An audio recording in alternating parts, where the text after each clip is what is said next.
Good evening, Facebook friends and YouTube followers. This is Rich again, back for your third and final video blog of the night for September 2nd, 2014, Tuesday night around 7:55 p.m. in Belleville, Massachusetts. The sun's going down, and it's supposed to be like a little bit of a comfortable night. And tomorrow's supposed to be lower humidity, but highs in the 80s, and humidity's going to creep back up again for the rest of the week. Some news to report: Broncos wide receiver Wes Welker has been suspended by the NFL for 4 games for using an amphetamine. That's not good. The Broncos will lose him for the first 4 games of the season. It's going to be that's a kind of a blow to their offense, but they'll be okay in my opinion. And one other little tidbit to go: the Red Sox are facing the New York Yankees tonight. This game is just meaningless for the Red Sox because they're not going to make the playoffs this year. They're going to probably have to play the role of the spoilers to get the Yankees for them not to make the second wild card. We'll see about what that's going to happen, but I think the Red Sox are probably going to get swept by the Yankees in my opinion, because they're just heading for a last place finish, the Boston Red Sox. That's all I got to say on that. And my third and final video blog of the night is about former WCW champion Vader. Vader was one of the biggest super heavyweight professional wrestlers of all time. He was a big hit in Japan, and he was big in WCW. In 1993, he was probably the best wrestler in the United States. He was WCW champion multiple times. Big Van Vader, real name is Leo White. He was born in Limewood, California, and grew up in a couple of other cities in California. He played college football, but he didn't make the NFL.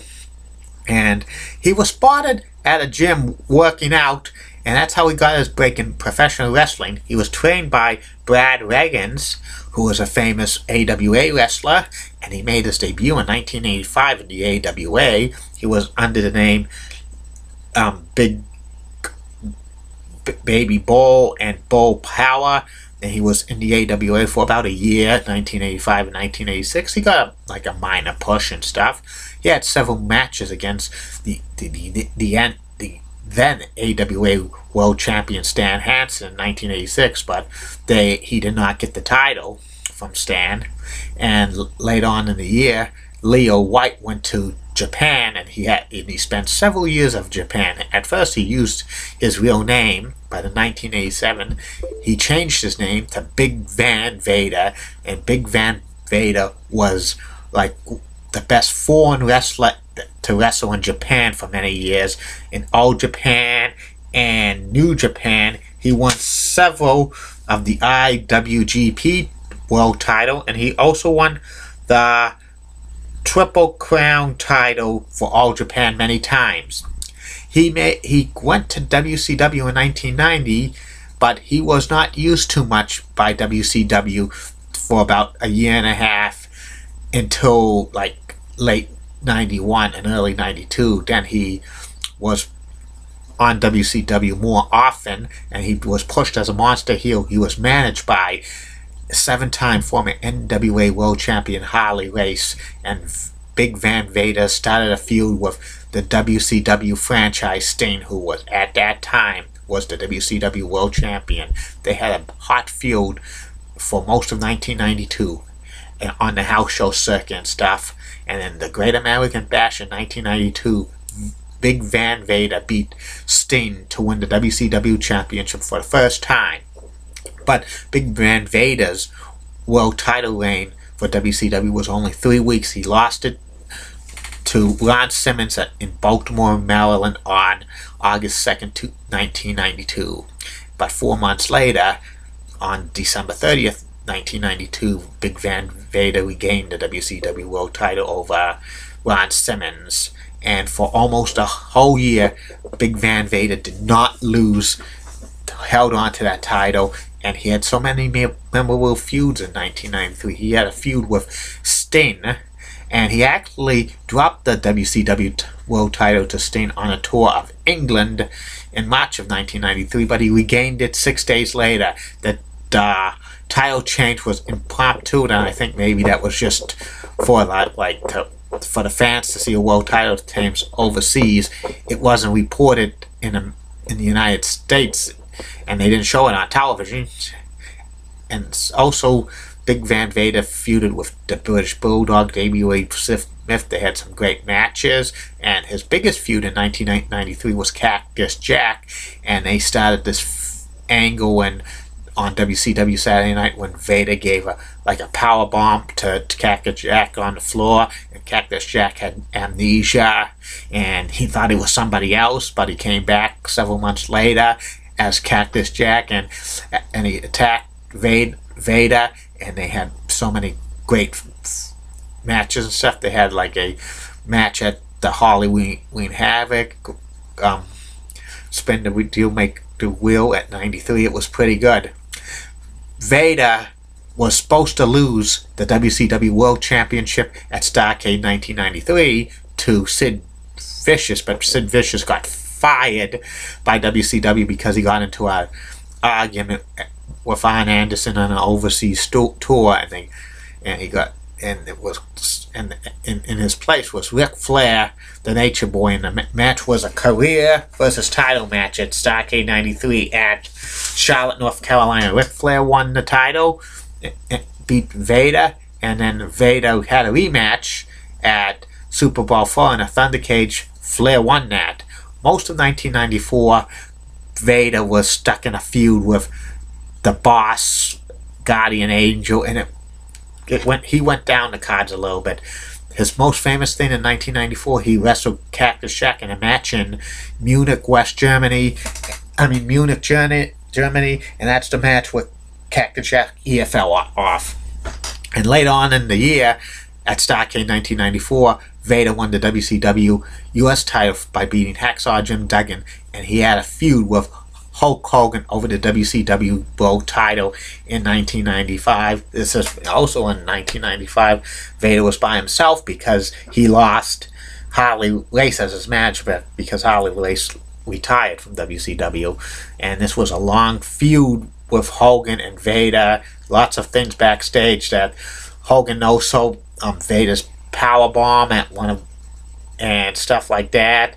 And this was a long feud, and this also dropped Vader down and probably destroyed him as like a real monster heel.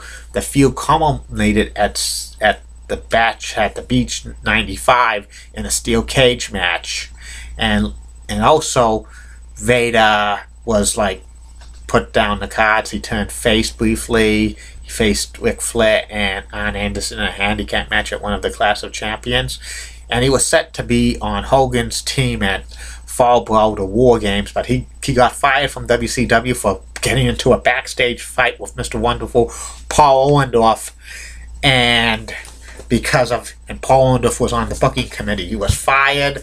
He had to sit out the rest of 1995, but in 1996 he signed with the WWE, and Jim Cornette was his manager. He made his debut at the Royal Rumble and eliminated several guys. Next night on Raw, he beat Savio Vega, but he got suspended indefinitely after he manhandled a couple officials.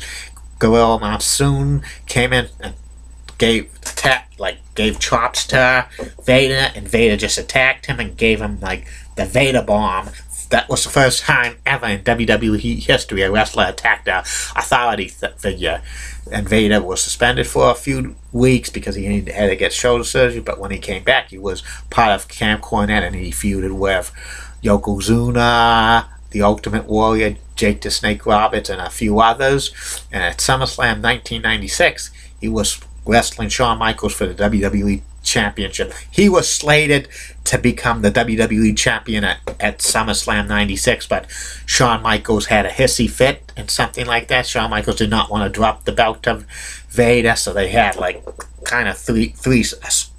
they had a disqualification Vader, and then a count out Vader, but they restarted the match. Shawn Michaels beat Vader at that match, and this probably got Vader mad, And Vader was also supposed to win the WWE Championship at Survivor Series 1996 over Shawn Michaels, but I heard something that had to be changed plans because it was leaked because I think J.J. Dillon, who left the WWE to go to WCW, told Eric Bischoff about that, and something I think they were going to reveal it on Monday Night 12 about results of pay-per-views, and the WWE had to change it, and Sid Vicious, or Psycho Sid, beat Vader in a #1 contenders match in your house before Survivor Series, and then Vader for the rest of the year got put down the cards again, and then he fired Jim Cornette as manager, and then